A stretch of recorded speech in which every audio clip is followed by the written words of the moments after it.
Good day. Hello, sir. How are you? I'm okay. A-okay. Same old, same old. It's a busy week though. Yeah. It's a busy, yeah. It's You're out of always the house. busy You're out though. of the house a lot this week. That's crazy. Gone out of the house. Yeah, Having to go out into the world and find your way, it's good. interact with real humans. Get to see kids, which I miss. I love. Even when they make funny faces at me and say you're the worst and throw pens. I've never had that happen before, but it happened today. Threw a pen at you. Threw a pen at me. Did you throw it back? No. Missed opportunity. Yeah. But it was like he was just the cutest little kid, and I absolutely loved him. But it was just that it was hard stuff, right? He just Like got tired. he got tired, and it's yeah. I was asking him to do hard stuff, and our defense mechanism kicks in, and but it's So he's tricky. obviously a fight and not a flight person. Yeah, Yeah. yeah. And so I mean, I can see how he could be getting labeled and getting in trouble and not having good relationships with people. But at the end of the day, like you got to see it, he's just protecting himself, Yeah. right? Because it was hard. So, but that's the way it goes. But I've never had that experience. Kids usually love me and love hanging out and look forward to seeing me. Although I will say this is the second time, and he was way more looking forward and hanging out and way more like jokey. It was just Just keep by chipping the away. end of 2 hours, he was done. Keep chipping away at it. Yeah.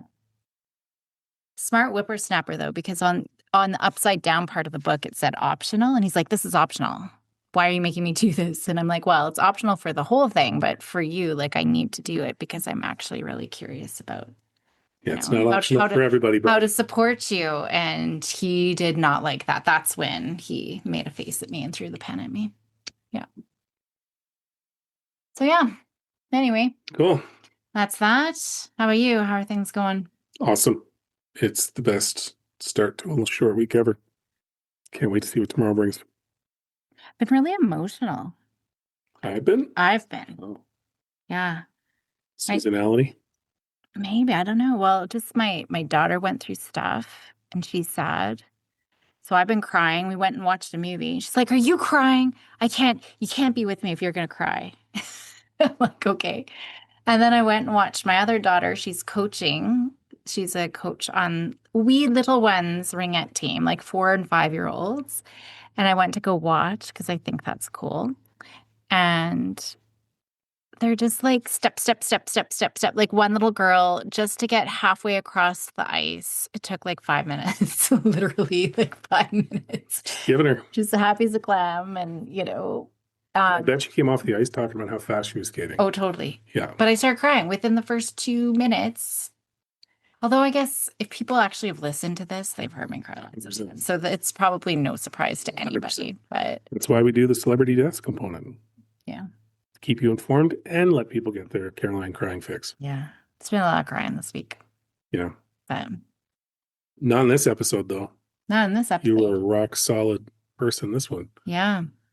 And I think it's fair to say the most skeptical ever going into this topic. Yeah. I was very skeptical. So we have Camille, who is the founder of Ask Yawn. It's an AI-powered parenting companion designed to support families through the messy, beautiful, and often overwhelming early years of raising children. She previously built one of the world's largest parenting communities on Facebook with more than 670,000 members. She's the author of the Baby Sleep Manual as well. And drawing on her own experience as a mother and her background in tech and organizational development, Camille brings both empathy and innovation to the challenges parents face every day. And so, yeah, I came into this skeptical. Mm-hmm. I will say, did you? No, I had some pointed questions. Like I wanted to learn about it, but I mean, it's a tricky subject, man. Like you're talking about integrating AI into your everyday, right? Yeah.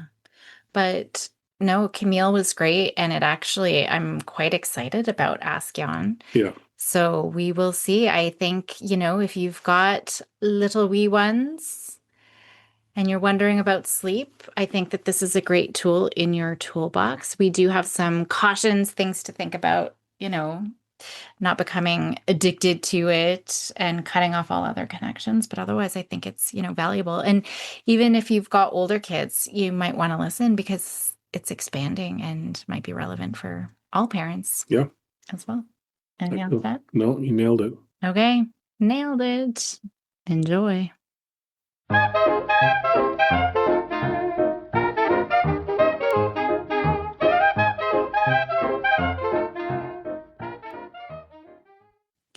Well, Camille, thanks so much for being on the show today. Thanks for having me. Why don't you say a little bit about yourself for the people who are listening today? Yeah, for sure. I am Camille Duramis, and I'm the founder of a company called Ask Yawn, which is parenting AI. I'm a certified sleep coach. I used to have a parenting podcast here in Australia as well, and mum of two free-range kids, to use your words. They're 5 and 3.5 and high energy. So yeah, it's a busy, busy life. Yeah, that sounds great. Well, I'm really curious about this AI. Are you able to track, the types of questions that come in? I'm really curious about the types of questions that parents have that come in. Yeah, for sure. So the app itself, it's all anonymized. So we're not here to be a data business. It's built by computer scientists and software engineers who are parents themselves and couldn't find what they needed when they were going on Google and ChatGPT and so on. So we built it in a way that's, yeah, totally anonymized and confidential, but we should be able to find trends so that we can support parents in a way that's going to be most effective, as opposed to sort of shooting blindly. So we want to be thoughtful about it, but we also want to be ethical and supportive. And so we've built it in a way that you can just delete your data at any point if you don't feel comfortable, because AI is a whole world, isn't it? Yeah. Yeah. So how are you like, where's your data source coming from? Like, I completely respect the need for the anonymity and just kind of the approach that people feel that they're getting. But how do you make sure that when they're entering into the system, what they're getting back is validated and stuff they can kind of trust, or where are you pulling that from? Yeah, okay. The way that we've built it is it's based on the latest generative AI. So when you build a platform like this, you essentially select one of the AI models, or you have to build your own. And so what we decided to do was to lean on the best that already exists. And so we're built using OpenAI, but OpenAI is a really general model, and it's a master of none until you get really, really specific. When you give it a really tailored prompt, or you give it a job to do, or you help to refine and define. And so what we noticed, because I run a Facebook group that's got about 670,000 members who are all parents, finding the time to do that at 2:00 in the morning when your baby's screaming is just too much to ask. And so they don't turn to that. They turn to Google and they turn to forums. And so when we started to build Ask Yawn, the purpose was to cut through some of that noise and the nonsense, so that instead of you having to do all of that work, we've done it. We've taken OpenAI, we've given it a really specific job, and then we've retrained and refined it so that it's just to do with baby sleep for years 0 to 2, so that when you get results back, you know that they can be, they're credible. So we've got, what have we got? We've got like child development science. We've got some around nutrition, baby sleep expert advice. We've got all the sleep training methods. All of it exists in there. And then it's powered by the dynamism that we know that that the latest Gen AI is able to cut through and deliver. So yeah, it's designed to make it easier. It's not designed to scrape data or be a bit of a nasty product. I firmly do believe that tech can be done for good if you want it to. And so that's with that angle that we come at it for Ask Yawn. Yeah, and I think that's a great approach to it too. And the fact that you kind of hit the nail on the head with your answer in terms of just getting through the noise, right? Like, there's a lot of stuff out there. There's a lot of maybe not great sources of data, let's call it, right? Like opinion posing as fact. So I think that's, coming at it from that credibility standpoint, from that trustability standpoint, is an important component of it, because too many people maybe don't know how to validate on their own. So you want to make sure that you're doing that in the back end. So I think that's a really important piece when you're talking about a trusted community platform, for sure. Yeah. 100%. Because if you Google it, you're going to get crowdsourced opinions. And if you use a Gen AI poorly, you're just going to get a summarized version of crowdsourced opinions. Yeah. And so, to your point, we just want to cut out all of that and just make it really simple, because it's hard enough to be a parent in the modern world, especially with super young kids. And I know you guys have kids who are a little bit older. So imagine if you just had something that allowed you to cut through all of the noise, took into account your context, your parenting philosophy, your approach, things that work for your kids and don't work for your kids, and they just gave one simple answer instead of like a billion results. It would be incredible. Yeah, that would have been amazing. Yeah. What kind of trends do you see? The platform is pretty niche. So we've decided to go super niche and deep on just baby sleep in the first 2 years. And so what we notice is, particularly in the first year of parenting, it can be really overwhelming and everything is changing and none of it's intuitive. You know, when your baby starts to look really revved up, you think, okay, they're not ready for bed. Actually, that's them being really overtired. And so parents will turn to the platform, or they'll turn to a forum or Google when they don't understand why something that should be intuitive and is it's a universal problem and experience about baby sleep. They will not be able to find answers that fit because, you know, the old saying, all babies are different. But actually, when it comes to kids, one size fits none because parenting is deeply personal. And so we see anything from really broad questions like, how do I get my baby to sleep? And then Yawn is designed to be curious. And so we'll ask questions around how they usually sleep, what their wake windows are like. If you follow that, are you looking for something that's going to get them to sleep immediately right now, or are you looking for a longer term plan? It will look at sleep environment and if they do daycare or if they share a room with a sibling, you know, all of that context and nuance that's actually incredibly valuable in order to cut through that noise and give you an answer about what you can do right now. And so, yeah, it's incredibly broad. And then it gets incredibly detailed. Like my kid has a 4 months old, they're teething, they've got reflux and a dairy allergy, they're refusing the pacifier. I can't get them to sleep. What do I do? I'm at the end of my wits' end. So it's, you know, yeah, deeply contextual and deeply niche, the kind of questions that we'll get in there as well. Cool. Any quirky sort of outlier questions that that are kind of strange or funny that Google themselves wouldn't even be able to identify?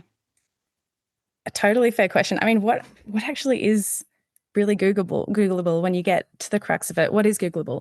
You've got all of those additional factors that sit outside of it. What I said about like teething and siblings and your parenting style. So when you're not able to share that context, all of which is relevant, then whatever you would get back wouldn't fit because it doesn't take into account anything that's actually taking place outside of just the one question that you happen to have crafted appropriately or relevantly to be able to get some kind of good answer. And so when we see tons of different questions, it's a really hard one to answer because they're so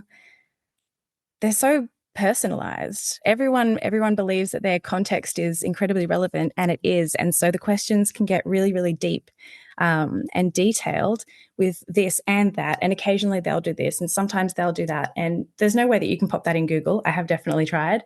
And so the questions, yeah, they're a hard one to answer. They're so incredibly broad, and they can get so incredibly detailed. But that's the power of generative AI, right? It can cut through all of that. To the crux of what it is that you're trying to say, because it's a far better communicator than half the people out there. Mm-hmm. Yeah. And I suppose the best thing about it is just it reduces some of the stigma or embarrassment that parents might have, or the shame, because I know that often comes with parenting. Like, I should know this, or I shouldn't have a child if I don't know how to put my baby to sleep. I don't know if you find that. 100%. Everyone's parenting philosophy is completely different in their approach to it. For my husband and I loved when you said that your kids were free range. We've taken that on and just used that in conversation with other parents, because in our own house, we want our kids to grow up independent and we want them to learn and try and experiment. And that sort of parenting approach doesn't work for other kids and other parents as well. And so when we parent our own children, for us, it's about how do we give ourselves permission to do parenting the way that we want to do it when everyone is trying to do parenting the way they want to do it. But then you're overwhelmed with social media and reels and TikToks and mothers group and judgy parents and people who don't agree with how it is that you're raising your kids, even though it's really none of their business. And so to be able to have a place where you can you can riff about it, you can talk about it, you can try and get to the bottom of some of that stuff that you might not want to share with your mother-in-law or your sister or whoever it is.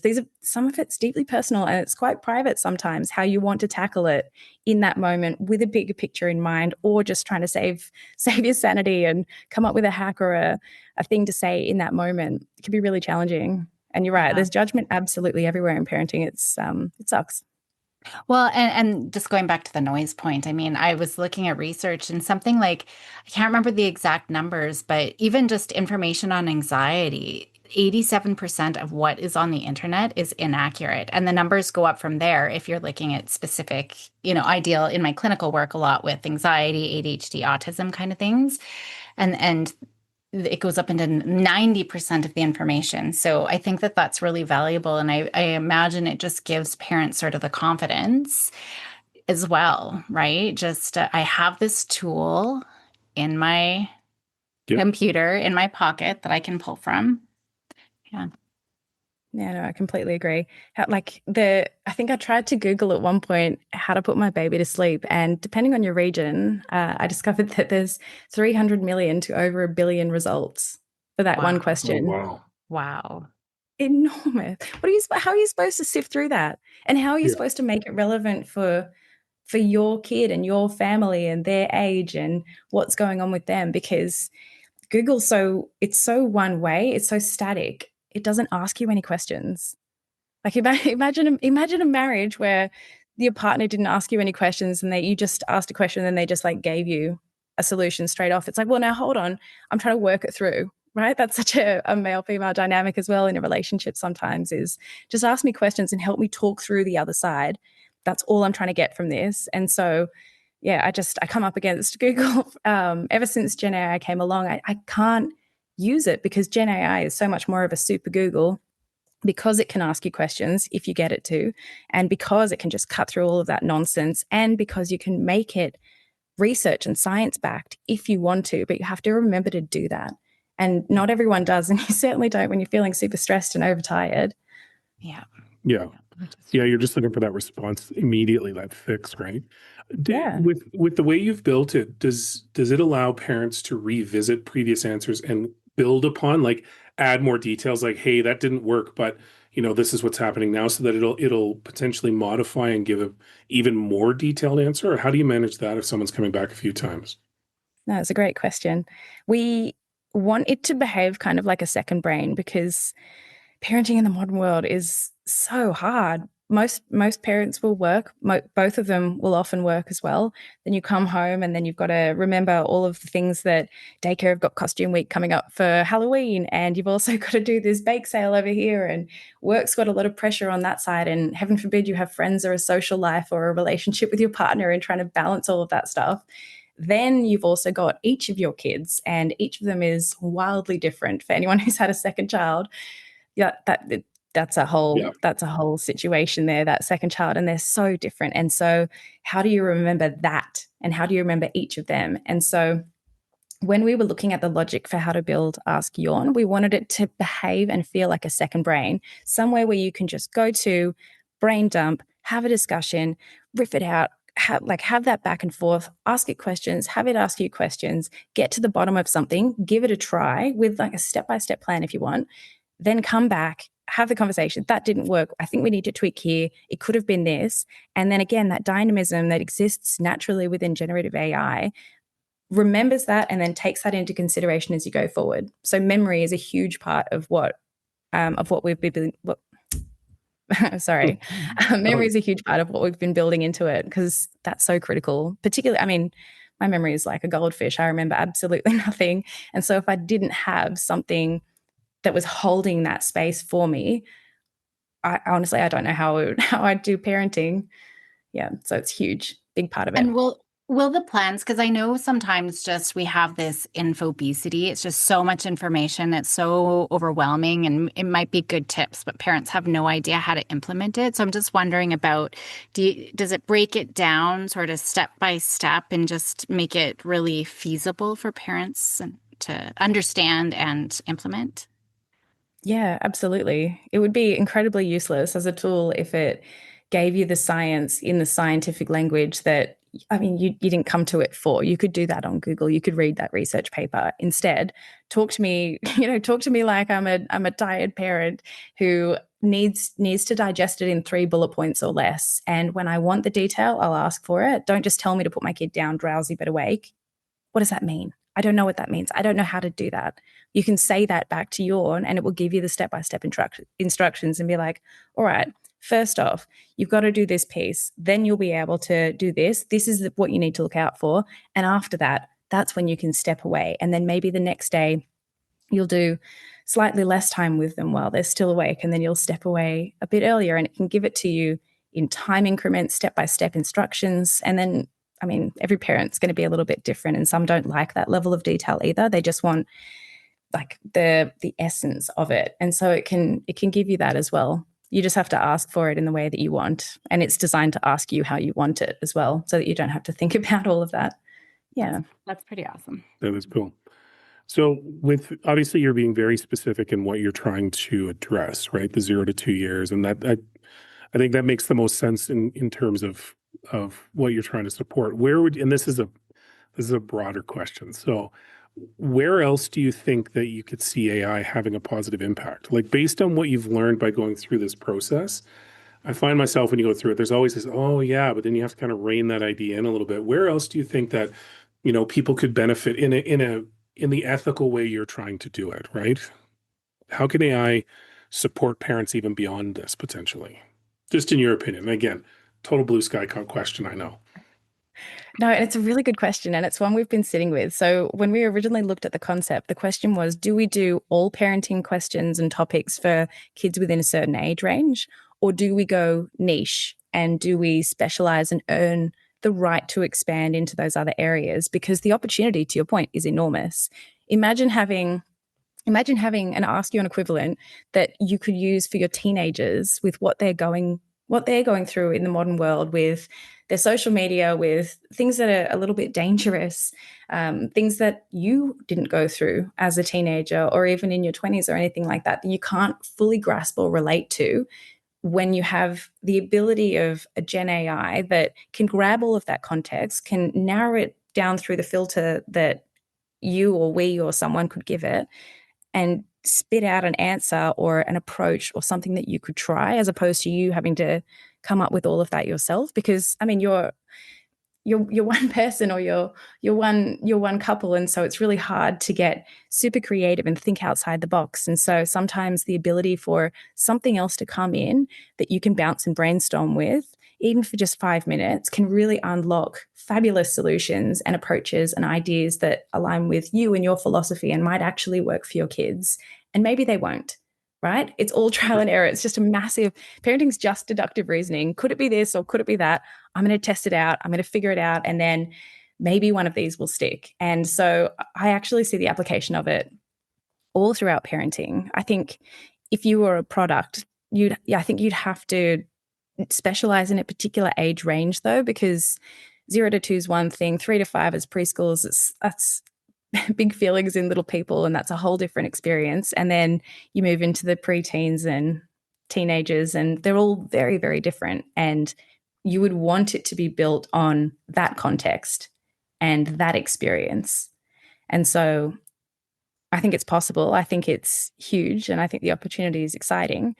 But I also wouldn't want it to become a crutch either. You need to continue to use your brain and your judgment and all the things that you might not have said out loud in the way that you parent. And so I would approach it with caution, but I would hope that it could be something that cuts through and just helps parents to parent more confidently or with a little less stress of trying to come up with everything themselves. I do think that's a good point. I actually have clients who it's almost become OCD-like in terms of going on, I need help with this. And oh my gosh, I think I'm having a panic attack. And now it's becoming addicting. Like it's just that reassurance seeking all the time. And now I got to do this and this and this. So I think that's a good point. It's just finding that balance. It's the new Facebook status update. Yeah. It's essentially, yeah. Right? Like it's that searching for that validation, right? So you got to be careful with that for sure. Yeah. Is there anything that we haven't asked or anything that you think is important to share? There's nothing specific on my side. I'd be interested in just hearing more of your take based on you're a child child therapist or psychotherapist. Sorry, I don't know the correct term. I'm a psychologist. Yeah. Psychologist, yes. I'd just be interested in hearing how it's a tricky one, because it's not about how a child uses AI. It's about how a parent could or should or shouldn't. I'd be interested in your opinion, to be honest. Yeah. So and it's all adults that are, will go on, whether it's health related anxiety or their kids, right? Especially if you've got a panicked mother who, I just remember my own pregnancy. Oh my gosh, I ate sushi, or oh my gosh, I ate this meat. And then you're obsessively like looking up every detail. And so I have had parents, and it's all been adults, not kids, who it's become an obsession, almost just looking up every little thing at the loss of other connections as well. And so, I'm really cautious about that side of things, because it does take a village. And I think I was coming into this a little bit skeptical, but hearing you talk about it, and it is niche and it is research backed, and the contextual pieces that parents can put in, I think that that's fantastic. So I do think that this could be a great tool, but also, human connection and lived experience. And, those pieces are also important. But I think, being able to normalize a parent's experience and to get that step by step, just really concrete, that all sounds fantastic, because I don't think even other experienced mothers could necessarily give that much detail, or without any opinion and bias. So yeah, I think it's just the balance, right? Knowing your values as a parent is definitely important, and being able to, kind of see all of the different pieces that go in. Yeah, I think with AI, just as a broad statement on AI, I think it's important for people to understand what it actually is, right? And to Caroline's point, it's a fantastic resource if it doesn't become something that you're dependent on for everything. And it's not a replacement for. It's a tool, not a crutch. Yeah. You mentioned that too, right? You don't want it to be a crutch. And that's an important distinction. Like, I work for a company that we are heavily investing in AI, right? And they are encouraging us to use it. And it's a fantastic way to speed things up or take the monotony out of certain tasks. But someone like me that's exposed to it daily, I'm more comfortable in understanding the parameters of how to do it. I think there's an important piece that the general population, or people that, have heard about AI, like they've heard about crypto or they've heard about bitchain or blockchain. It's like, those are all terms that are great and they kind of show the progression of technology, but the average person doesn't know what they're actually using. And I think that's a key piece that you seem to really have put some thought into, in terms of how they're interacting with it, why they're interacting with it, what is it producing. And I think the most important thing is that it's not being manipulated, right? Like, obviously you're curating it, like you're making sure that it meets the certain criteria that you need from that ethical and moral component. A lot of people don't understand how much of what they interact with on the internet or on the technology side of the world is heavily influenced by other people that they'll never meet, right? And not usually in the way that they would want it to be, but they just don't understand that. So I think that's a really key point of what you've already touched on, is that there's almost an obligation when you're building something like this, that you are as transparent as possible about both the motivation and the end goal, and then allow people to interact with it in a way that is as close to a true interaction as you can get without it being heavily modified, if that makes sense. Yeah, absolutely, it does. I think that's also a really critical piece of that puzzle. So I'm the founder of the business, and I've worked in technology and data science companies for the last almost 20 years. And so when I was selecting the team, and they're all a team of volunteers, when I was selecting the team to build it alongside me, I made sure that they were good people and that they were mostly parents as well. So that founding group are all parents who have been through that struggle, and so they get it. But we all agree on a bunch of different things. We don't want this to take, we want it to give. We want to give time back.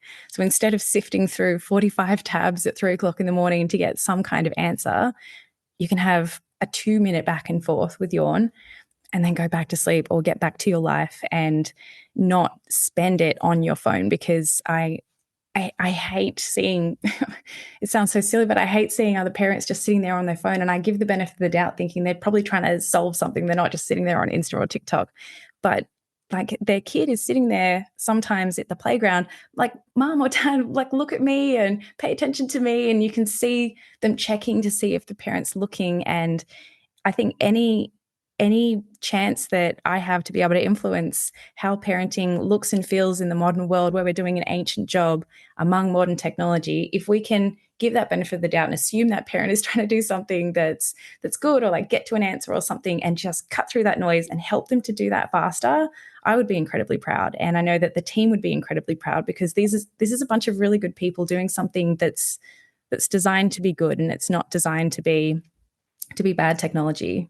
I don't even want ads on there. I don't want us to data mine. I don't want to sell anything like that. That's not our game. That's not what we're interested in at all. And I also think that you should be cautious. And I think it was right to come into the conversation cautious, because AI can be really, really dangerous. If a product like an AI product is free, then you are the product. Yeah. When you're uploading kids' photos you are the product. Well, we did an episode on, it was called like AI, how the woman or the man who wrote the article, just his wife had gone on AI and essentially it led to their divorce. So, Yeah. So now, I'm sure there's other factors, but that's what he basically took the article to be, right? So it's just funny. I had that in the back of my mind. But I will say, I wish we had this when we were, because I just think about, I was an expert. Well, I'm an expert in parenting and all things kids. But when you're exhausted and you're at your rope's end, you do things and say things that you regret the next day. And so this, I do see, like, I wish there's a couple of times I still remember. I don't have a great memory. I don't have a lot of memories of my kids when they were little, but there's a couple that stick out. And it was just that, right? And around sleep, you get so frustrated. It's just, please just go to sleep. So I do wish that we had this, because it would just have been a 2-second, oh my gosh, what do I do in this situation? Even to expand your horizons, even if you don't follow that, but you're like, oh, but that sparks another idea for me that I can try. Because I think we just get so narrow focused. We can't see past, our own nose in just that frustration. So I do think it's valuable. Yeah, I'd agree. So, yeah. Yeah, nice. Yeah, it's got huge potential, and that's really exciting. Yeah, and it's cool that you're doing it. I think it's a really cool way for you to try, like, to your point, to try and give back.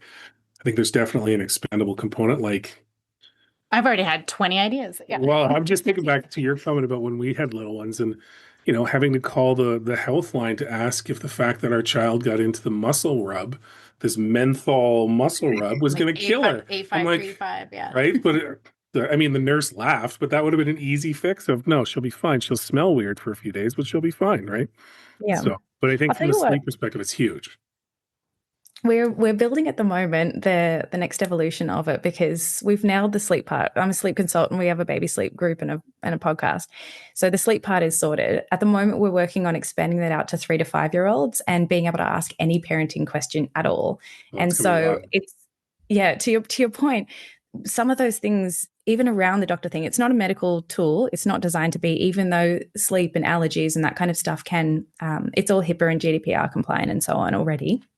But imagine having a list of questions that you can actually ask your doctor, or an experience that mums can sometimes have when they go to the doctor is that they're treated like a hysterical woman who's just a bit too emotional and seeing something that's not there. So we've also built into Yawn that it can help you to have that dialogue. So after you've gone to a doctor and been dismissed, then how can you go back in again? Or at what point should you engage a different type of specialist or a different type of doctor? It's designed to have that kind of dialogue with you as well, like a friend would, to be honest, but across any parenting topic. That's huge, because so many parents feel so invalidated, especially when they do seek help, right? I know I've been in that boat too, like on the medical side of things, and especially as a new mom. So I think that's great. Yeah. And even it opens up the possibility for, the parents to be, right? Like, I think the spike in our questions was before the kids showed up, and then a whole different type of questions showed up from 0 to 2. But it's, there is that formative component where you're trying to get into a rhythm and trying to make sure you don't do something to harm the kid, like eat spicy food, and is it going to harm the baby? Right? Questions like that. Isn't that used to get you into labor? No, there's no way. We had a kid at 2 months then. You ate spicy food all the way through. Yeah. Bless. I've had some good success with it. Oh, sorry. No, go ahead. Go ahead. I've had some good success with the 3 to 5 year old because my boys are both within that range. And so for us, it's because they're so feral. We have been looking at the type of consequence that would actually work because they love a sticker chart and they love any kind of incentive and reward. But also when they do the wrong thing, how do we layer in an appropriate consequence as well? And so one thing that it came back with was these are high energy kids.